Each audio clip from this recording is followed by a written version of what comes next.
Onjoria a mikawa na ugendi kaunti-ini ya Mombasa udumwe na mwena wa Masai Mara nimakaire thirikari kwongerera ceceni cia uthimi wa COVID-19 na makiria miena iria igucagiriria agendi. Onjoria maugite agendi ni makoretwo magiikia mateta matigaine megie gwikururia kwa uthimani, kuona macungagiririo guikara thiku makiria niguo maneo marua makuonania matire na murimu wa COVID-19, undu uria maugite uri na goro makiria. And we are sure that in spite of this very difficult moment, our business will flourish again.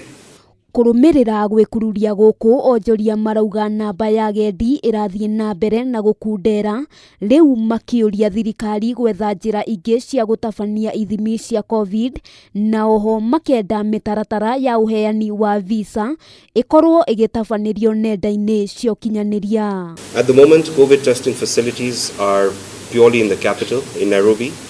However, the game parks, especially the Masai Mara and the coast region, don't really have major testing facilities. So we do request the Ministry of Health to consider having COVID testing facilities that are easily accessible not just to hotel guests but to the people of Kwale County.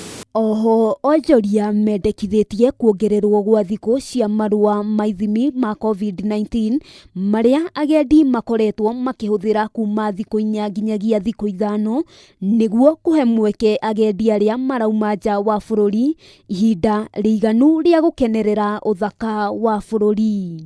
Last year, Kenya was awarded the World Travel and Tourism Council stamp of approval as one of the safest destinations to visit around the world. And I think that has been a huge advantage for the country, for the country's tourism, because we've seen an influx of international tourists, a lot more than we expected. They're still not at the numbers that we would have hoped for, but they're still a lot better than what we would have expected given the situation last year. Maya mokite oriri andu angi 98 monekanite na murimu wa COVID-19 thutha wa ithimi 3,739 gutabanio rungu rwa mathaa 24 mahituku na gukinyiria namba ya aria othe mananyitikana na murimu uyu 1,773. Ona kuri uguo andu 52 ni mahonete murimu uyu, riri na wangi 8 maremetwo ni gwetiria maruru maguo na gukua na gukinyiria namba ya ikuo ciothe 1,763. Handu-ini ha Kameme TV, ritwa riakwa ni Wambui wa Njuguna.